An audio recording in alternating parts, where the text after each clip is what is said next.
प्रार्थना कर रही है ऋग्वेद में, तो क्या वो वेद पढ़ने की अधिकारिणी नहीं है जब उसकी तरफ से प्रार्थना है? तो जब वेद और गायत्री मंत्र एक ही है, गायत्री मंत्र से ही वेदों की रचना हुई है, गायत्री मंत्र से ही वेदों की उपज हुई है, तो क्यों क्यों ना वो गायत्री जपने की अधिकारिणी होगी? क्योंकि गायत्री मंत्र के साधक ही वेदों के भी ज्ञाता होते थे। मतलब गायत्री साधक ही अपनी योग्यता को बढ़ाते हुए वेदों का ज्ञान प्राप्त करते थे। तो आगे पढ़ते हैं। त्र्यंबकम यजामहे सुगंधिम पतिवेदनम उर्वारुकमिव बंदनादितो मुक्षीय मामुतः। अर्थात ये यजुर्वेद का श्लोक है। अर्थात हम कुमारियां उत्तम पतियों को प्राप्त कराने वाले परमात्मा का स्मरण करती हुई यज्ञ करती हैं, जो हमें इस पितृकुल से छुड़ा दें, किंतु पतिकुल से कभी वियोग ना कराएं। तो ये प्रार्थना कुमारी स्त्रियों की तरफ से करी गई है। आशासाना सौमनसम प्रजाम सौभाग्यम रेयम पत्युर पत्युर्नुवृता भूतवा सन्नाहा स्वामृता यमक यकम। अथर्ववेद की ये श्लोक है। वधु कहती है कि मैं यज्ञ आदि शुभ अनुष्ठानों के लिए शुभ वस्त्र पहनती हूँ, सौभाग्य आनंद धन तथा संतान की कामना करती हुई मैं सदा प्रसन्न रहूंगी। वेदोसी वित्त वित्तिरसी वेद से त्वा वेदों में विंद विदे कृतवंतम कुलायिनम रायस्पोषम सहस्त्रणम वेदो वाजम ददातु मे वेदो वीरम ददातु मे। आप वेद हैं, सब श्रेष्ठ गुणों और ऐश्वर्यों को प्राप्त कराने वाले, ज्ञान लाभ के लिए आपको भली प्रकार प्राप्त करूं। वेद मुझे तेजस्वी कुल को उत्तम बनाने वाला, ऐश्वर्य को बढ़ाने वाला ज्ञान दें। वेद मुझे वीर श्रेष्ठ संतान दें। विवाह के समय वर वधु दोनों सम्मिलित रूप से मंत्र उच्चारण करते हैं। समंजन्तु विश्वे देवा समापो हृदयानि नो सम्मातारिश्वा समधाता समुद्रेष्टि ददातु नो। अर्थात सब विद्वान लोग ये जान ले कि हम दोनों के हृदय जल की तरह परस्पर प्रेम पूर्वक मिले रहेंगे। विश्व नियंता परमात्मा तथा विदुषी देवियां हम दोनों के प्रेम को स्थिर बनाने में सहायता करें।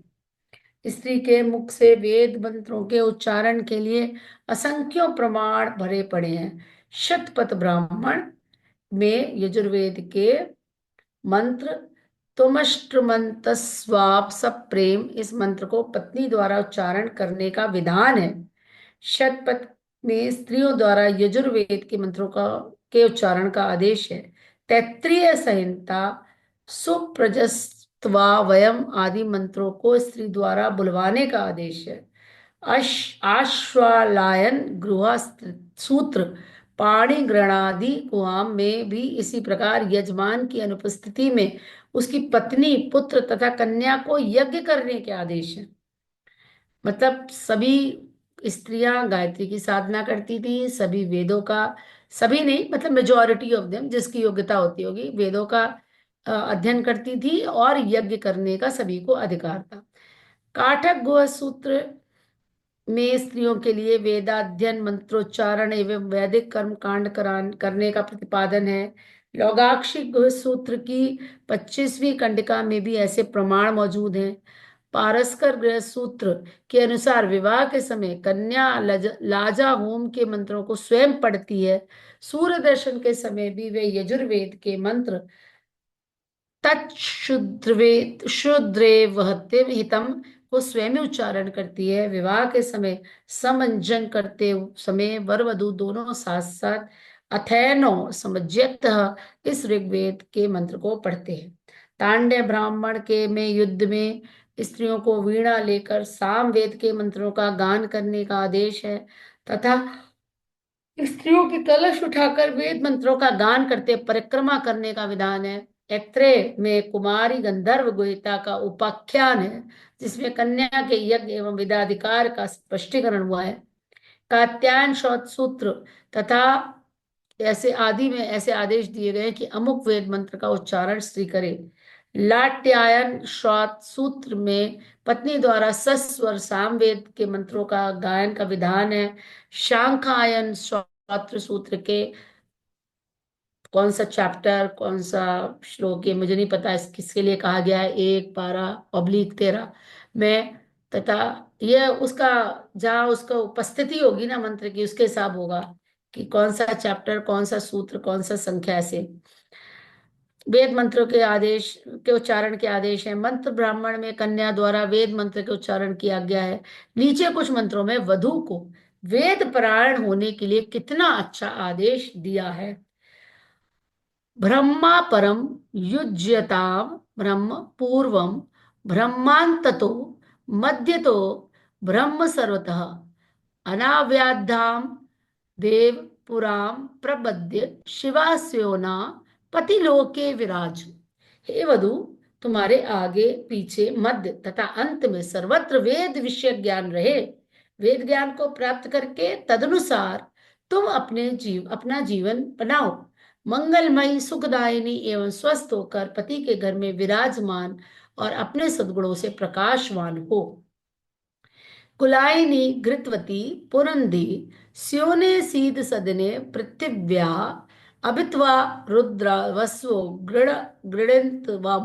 गृणंतवमा ब्रह्म पीपिः सौभाग्याश्वन्नाध्यवर्यु साध्यता मिहित्वा। हे स्त्री, तुम कुलवती घृत आदि पौष्टिक पदार्थों का उचित उपयोग करने वाली, तेजस्विनी, बुद्धिमती, सत्कर्म करने वाली होकर सुखपूर्वक रहो। तुम ऐसी गुणवती और विदुषी बनो कि रुद्र और वसु भी तेरी प्रशंसा करें। सौभाग्य की प्राप्ति के लिए इन वेद मंत्रों के अमृत का बार बार भली प्रकार पान करो। विद्वान तुम्हें शिक्षा देकर इस प्रकार की उच्च स्थिति पर प्रतिष्ठित कराए। ये सर्वविदित है कि यज्ञ बिना वेद मंत्रों के नहीं होता और यज्ञ में पति पत्नी दोनों का सम्मिलित रहना आवश्यक है। रामचंद्र जी ने सीता जी की अनुपस्थिति में सोने की प्रतिमा लाकर यज्ञ किया था। ब्रह्मा जी को भी सावित्री की अनुपस्थिति में द्वितीय पत्नी का वर्ण करना पड़ा, क्योंकि यज्ञ की पूर्ति के लिए पत्नी की उपस्थिति आवश्यक है। जब स्त्री यज्ञ करती है तो उसे वेदाधिकार न होने की बात किस प्रकार कही जा सकती है। देखिए, अयज्ञो वा एष यो पत्नी कह, अर्थात बिना पत्नी के यज्ञ नहीं होता। अथो अर्धो वा एष आत्मना यत पत्नी, पति पत्नी की अर्धांगिनी है, अतः उसके बिना यज्ञ अपूर्ण है। या दंपति समनसा सुरत आच धावता देवासो नित्यो अशरा। हे विद्वानों, जो पति पत्नी एक मन होकर यज्ञ करते हैं और ईश्वर की उपासना करते हैं, वित्वा ततस्ने मिथुना अवश्यवो गव्यंता द्वाजना स्वर्यंता समूहसी। हे परमात्मन, आपके निमित्त यजमान पत्नी समेत यज्ञ करते हैं। आप उन लोगों को स्वर्ग की प्राप्ति कराते हैं, अतएव वे मिलकर यज्ञ करते हैं। अग्निहोत्रस्य शुश्रूषा संध्योपासनवे संवेमेव च कार्यं पत्न्या प्रतिदिनं बलिकर्म च नैतिकम। पत्नी प्रतिदिन अग्निहोत्र, संध्योपासना, बलि वैश्व आदि नित्य कर्म करे। यदि पुरुष न हो तो अकेली स्त्री को भी यज्ञ का अधिकार है। देखिए, होमे कर्तार स्वयं स्वयं त्वस्या संभवे पत पत्न यादव। यह होम करने में पहले स्वयं यजमान का स्थान है। वह ना हो तो पत्नी पुत्र आदि करे। पत्नी कुमारा पुत्री च शिष्यो वापि यथाक्रमं पूर्व पूर्वस्य चाभावे विदत्या दुत्तरोत्तरः यजमानः प्रधानः स्यात्। पत्नी पुत्रस्य कन्यका ऋत्विक शिष्यो गुरुर्भ्राता भगिनी सुतापति। उपयुक्त दोनों श्लोकों का भावार्थ यह है कि यजमान हवन के समय किसी कारण से अनुपस्थित ना हो सके तो उसकी पत्नी, पुत्र, कन्या, शिष्य, गुरु, भाई आदि कर ले। आहुरप्यतम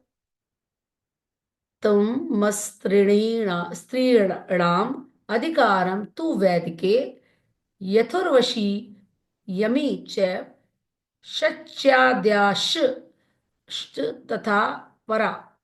श्रेष्ठ स्त्रियों को वेद का अध्ययन तथा वैदिक कर्म कांड करने का वैसे ही अधिकार है जैसे कि उर्वशी, यमी, शची आदि ऋषिकाओं को प्राप्त था।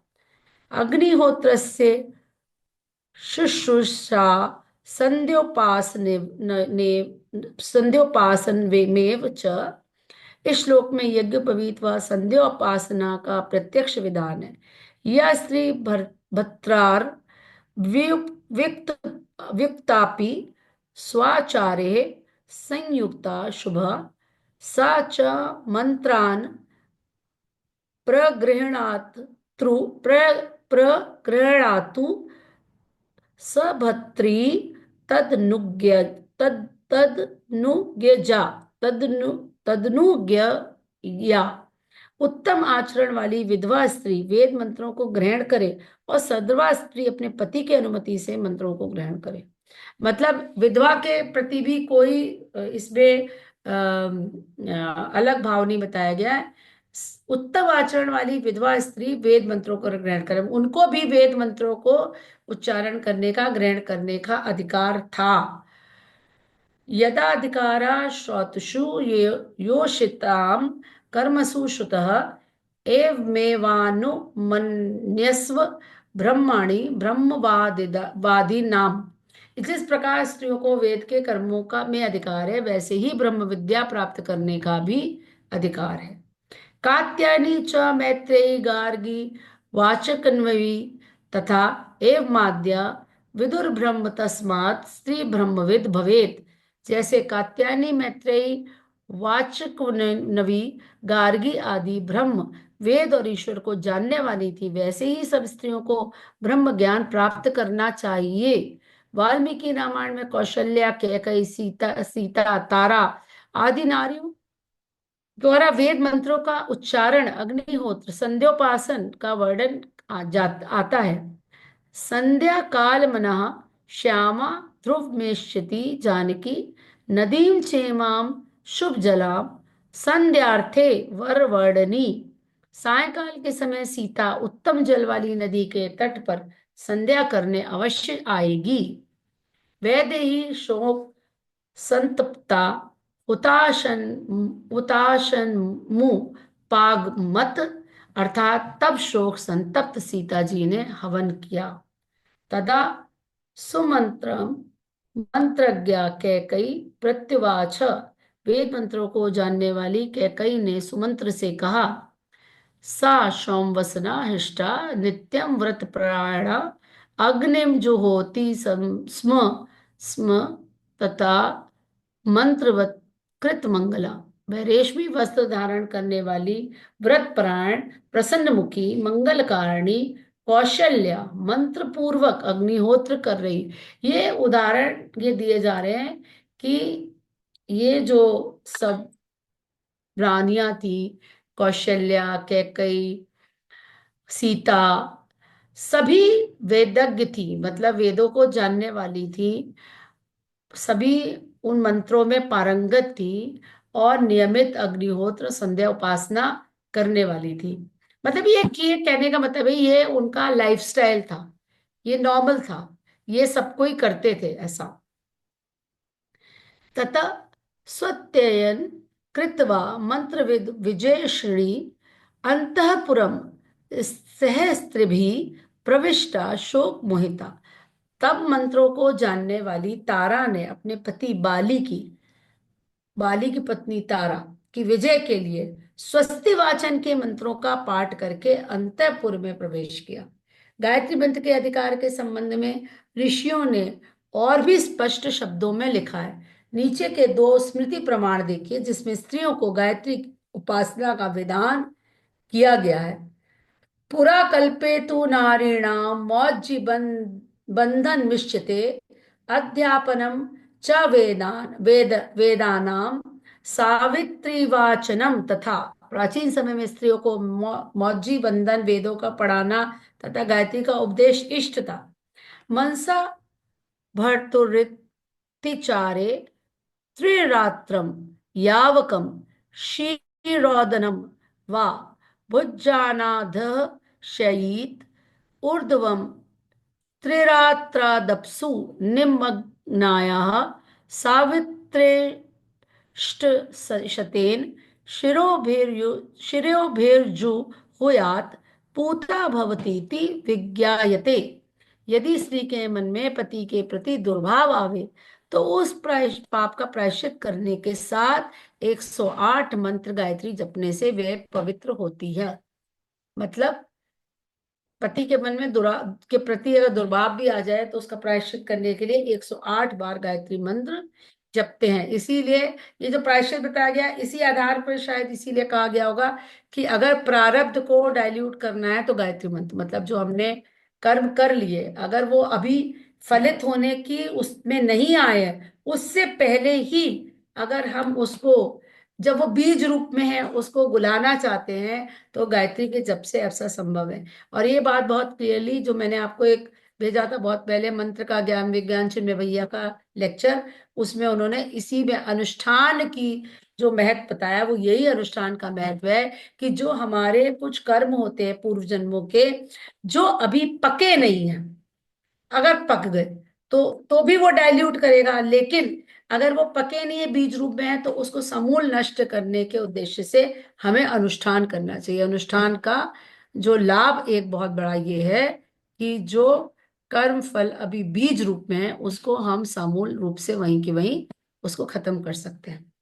इतने पर भी यदि कोई कहे कि स्त्रियों को गायत्री का अधिकार नहीं, तो दुराग्रह या कुछ संस्कारी कहना चाहिए, मतलब कि वो अपनी संस्कृति से वह पूरी तरह से, मतलब उसका ज्ञान नहीं रखते, उससे परिचित नहीं है कि हमारी संस्कृति में कितना इस तरह का दिया हुआ है, कितने प्रमाण है कि स्त्रियां गायत्री की अधिकारिणी थी, गायत्री मंत्र का जप करती थी, वेदों को पढ़ने वाली थी और समस्त कर्म कांडों में पूरा पुरुषों के साथ कंधे से कंधा मिलाकर भाग लेती थी। और यज्ञ में तो ये आवश्यक है कि पति पत्नी साथ में बैठ करके यज्ञ करें, उसके बिना यज्ञ अपूर्ण होता है।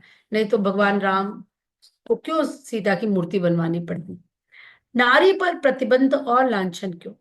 गायत्री उपासना का अर्थ है ईश्वर को माता मानकर उसकी गोदी में चढ़ना। संसार में जितने संबंध रिश्ते हैं उन सब में माता का रिश्ता अधिक प्रेमपूर्ण, अधिक घनिष्ठ है। प्रभु को जिस दृष्टि से हम देखते हैं, हमारी भावना के अनुरूप वैसा ही प्रत्युत्तर देते हैं। जब ईश्वर की गोदी में जीव मातृभाव से चढ़ता है तो निश्चय ही उधर से वात्सल्यपूर्ण उत्तर मिलता है। तो मतलब इसीलिए ईश्वर को हमने माता के रूप में माना है, क्योंकि जब हम माता के रूप में उसको ध्याते हैं, उसको उसकी आराधना करते हैं, उपासना करते हैं, तो फिर हम स्वयं को कैसे देखते हैं, छोटे बालक के रूप में। ऐसी साधना को, ऐसी उपासना को सर्वश्रेष्ठ माना गया है, जिसमें आप गायत्री माता की गोद में एक 6 माह के बालक के रूप में लेटे हों और आप उनके स्तनों से दुग्ध पान कर रहे हो, ये साधना सर्वश्रेष्ठ मानी गई है। जितना आप अपने को छोटे बालक के रूप में देखेंगे उससे क्या होगा फायदा। जैसे बालक के अंदर किसी प्रकार का छल कपट नहीं होता है ना, वो ईश्वर का अंश है, वो बिल्कुल प्योर होता है, तो आप वैसे ही आपका भाव बनता जाएगा। छोटे हो जाएंगे तो आपको, आपकी ईगो गलेगी। छोटे बच्चे को तो भान नहीं होता अपने बारे में, ईगो क्या है, what ever you think about your self, that is ego, not अहंकार। अहंकार की बात नहीं रही, ego is what you think about your self. आप अपने बारे में क्या धारणा रखते हैं वो आपकी ईगो होती है। अब आपने सोच लिया आई एम डॉक्टर, अब हम तो हर जगह जाएंगे तो हम डॉक्टर हैं, हम तो डॉक्टर के बिना, वो सफिक्स लगाए बिना हम किसी को अपना इंट्रोडक्शन ही नहीं दे सकते। I am doctor so and so, है ना, और वही भाव जो अपनी चेम्बर की कुर्सी में बैठ के आता है वही आपको हर समय आ रहा है। भले ही आपको कोई डॉक्टर के रूप में जानता है नहीं जानता है, या वहां आपकी डॉक्टर बनने की कोई विशेषज्ञता है क्यों नहीं, वो आपकी ईगो है, क्योंकि आप उससे सेपरेट ही नहीं कर पा रहे अपने आप को, है ना। एक आपने अपने मानने में मान्यता बना ली कि हम, हालांकि वो एक पार्ट है आपकी लाइफ का, that is not you. That is not you, that is just a role you are playing. आप एक माँ भी हैं, आप एक पत्नी भी हैं, आप एक बहन भी हैं, आप बहुत सारे रोल निभा रहे हैं, लेकिन जिस रोल के साथ आप ज्यादा अटैच हो जाते हैं उस रोल में आप अपने को हर समय देखते हैं। जैसे आप कोई ऑफिसर हो, आप देखिए ब्यूरोक्रेट्स के साथ बहुत होता है। ब्यूरोक्रेट्स की ईगो जो होती है बहुत इन्फ्लेटेड होती है, उनकी ट्रेनिंग ही उस तरह से होती है कि आप अपने को दूर रखिए जनता से।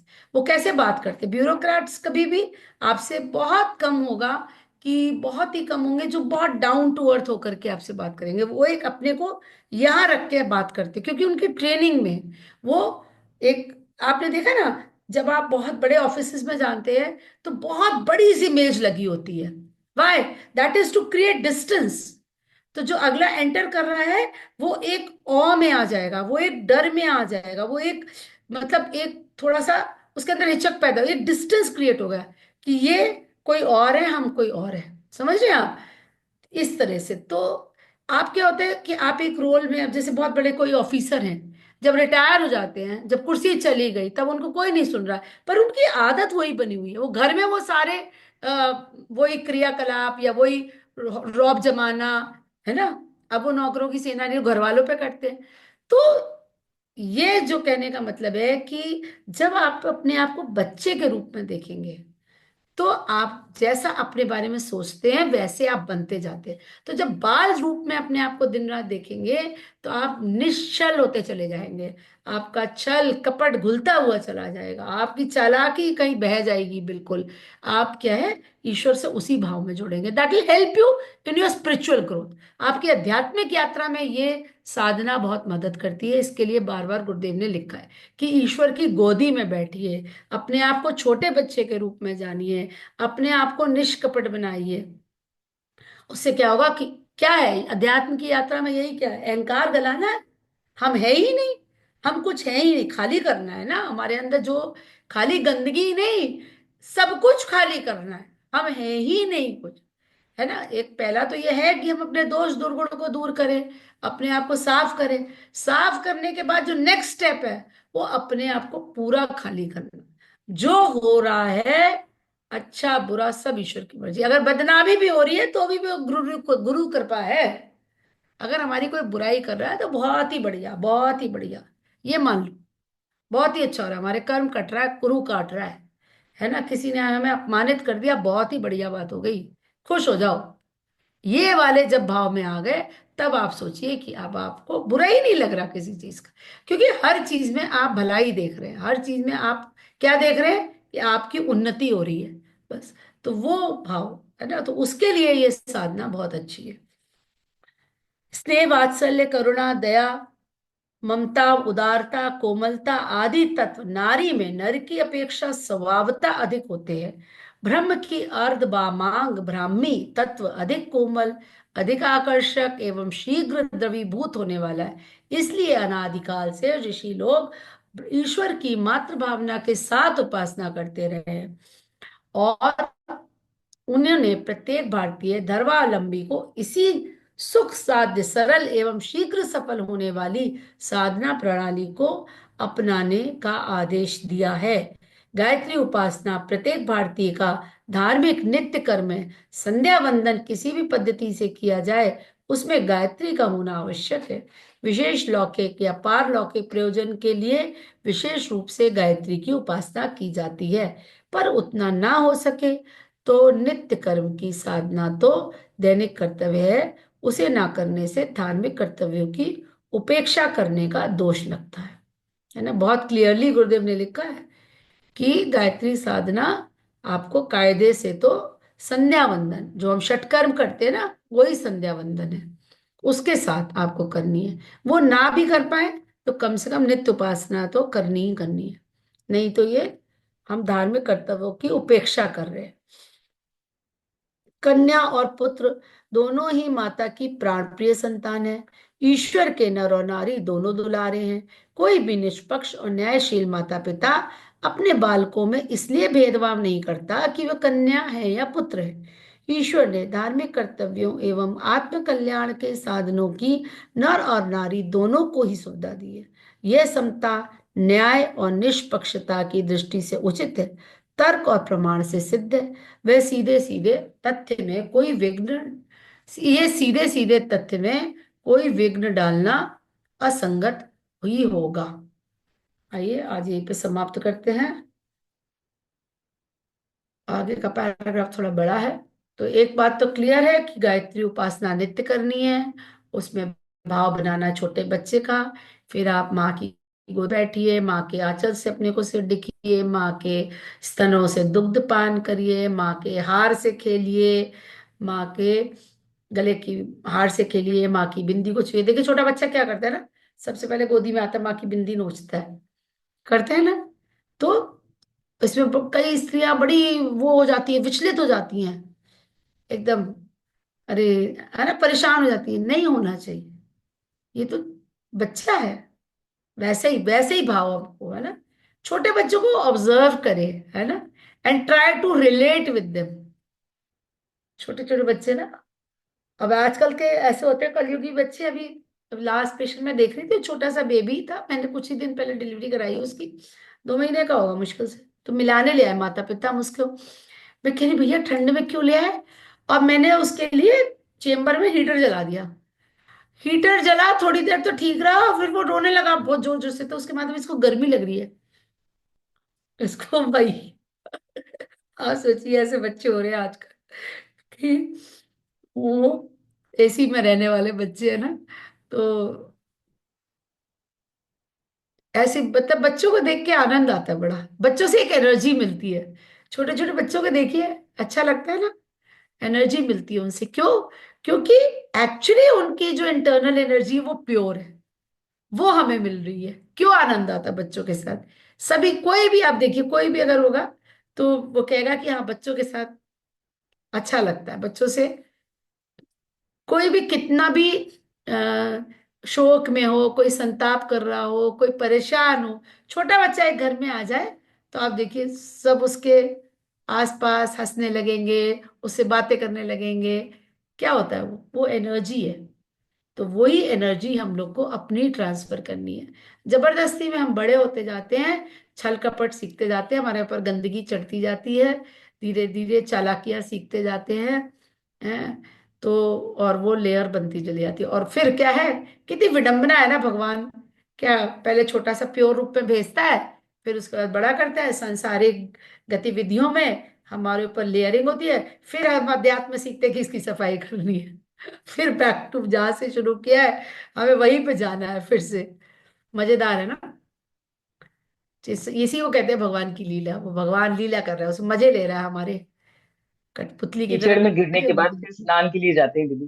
जी, क्या कह कीचड़ रहे में हो। गिरने के बाद फिर स्नान के लिए जाते हैं हम लोग। हाँ, पर उसी को वो नचा रहा है, इसी में गिरा रहा है हमें, फिर जी मजे ले जी। रहे हैं। ये भी हम लोगों का बहुत परम सौभाग्य है कि उसके बाद हमको ये अवसर मिल रहा है और गुरु ये ज्ञान दे रहे हैं और ये करा रहे हैं। हाँ ठीक है। माता जन्म दिवस पे आप कुछ आशीर्वाद देती हैं, जिनमें से ये था कि धर्मशील हो, प्रगतिशील हो, और हाँ, क्या? किसका जन्मदिन है, पति जन्मदिन है तो माता बताइए आज नहीं। श्रेयांश का जन्म दिवस है। श्रेयांश का, चलिए ठीक है, बहुत तो सुंदर। तीसरी चीज क्या कहते हैं, क्योंकि अभी वो आशीर्वाद का क्रम रोक दिया है, आरती हो रही थी क्योंकि स्वाध्याय होना था। अब ये स्वाध्याय पूरा हाँ होगा तो सब लोग आशीर्वाद का क्रम करेंगे। ठीक है। ये तो आ एक गए। बार सब, हाँ बैठ जाओ बेटा, श्रेयांश आ जाओ सामने से। म्यूट इसलिए करते हैं, फिर आवाजें सबकी गूंजती हैं, इसलिए सब अपने अपने म्यूट करके, लेकिन अपने अपने स्तर पे जोर से बोलेंगे। हम लोग 3 बार श्रेयांश के लिए गायत्री मंत्र करेंगे, 3 बार महामृत्युंजय मंत्र करेंगे, और इसके बाद आशीर्वाद का क्रम। चलिए सभी लोग श्रेयांश को देख ही रहे हैं। सभी लोग एक बार गुरु सत्ता का ध्यान करें, और गुरुदेव की माता जी की वरद मुद्रा का ध्यान करते हुए भाव बनाएं कि उनके माध्यम से अतिरिक्त प्राण शक्ति आशीर्वाद के रूप में श्रेयांश तक आ रही है। उनका ध्यान करते हुए 3 बार गायत्री मंत्र। ओम भूर्भुवः स्वः तत्सवितुर्वरेण्यं भर्गो देवस्य धीमहि धियो यो नः प्रचोदयात्। ओम भूर्भुवः स्वाहा तत्सवितुर्वरेण्यं भर्गो देवस्य धीमहि धियो यो नः प्रचोदयात्। ॐ भूर्भुवः स्वः तत्सवितुर्वरेण्यं भर्गो देवस्य धीमहि धियो यो नः प्रचोदयात्। ॐ त्र्यम्बकं यजामहे सुगन्धिं पुष्टिवर्धनम् उर्वारुकमिव बन्धनान् ॐ त्र्यम्बकं यजामहे सुगन्धिं पुष्टिवर्धनम् उर्वारुकमिव बन्धनान् मृत्योर्मुक्षीयमामृतात्। ॐ त्र्यम्बकं यजामहे सुगन्धिं पुष्टिवर्धनम् उर्वारुकमिव बन्धनान् मृत्योर्मुक्षीयमामृतात्। श्रेयांश धर्म प्रिय सिंह श्रेयांश चिरंजीवी हो, चिरंजीवी हो, चिरंजीवी हो। प्रिय श्रेयांश प्रगतिशील हो, प्रगतिशील हो, प्रगतिशील हो। प्रिय श्रेयांश धर्मशील हो, धर्मशील हो, धर्मशील हो। गुरु सत्ता का बहुत बहुत आशीर्वाद। खूब उन्नति करें, खूब प्रगति करें, अपना आत्मनिर्माण करें और सच्चे युग निर्माणी बने, ऐसी गुरुदेव से प्रार्थना। सभी को बहुत बहुत धन्यवाद और चरण स्पर्श। खूब खूब आशीर्वाद खुश श्रेयांश खुश बेटा, रहो खूब बेटा, खूब आशीर्वाद। आशीर्वाद उन्नति आपको। करो, तरक्की करो, प्रगति करो। देखिए कितना परम सौभाग्य है कि स्थूल में, सूक्ष्म में, दूर से, सभी जगह से कितने सारे आशीर्वाद मिल रहे हैं। यही तो ब्यूटी है ना। बहुत सुंदर जन्मदिन मना श्रेयांश तुम्हारा। ठीक है, चलो सभी को प्रणाम। ओम शांति शांति शांति।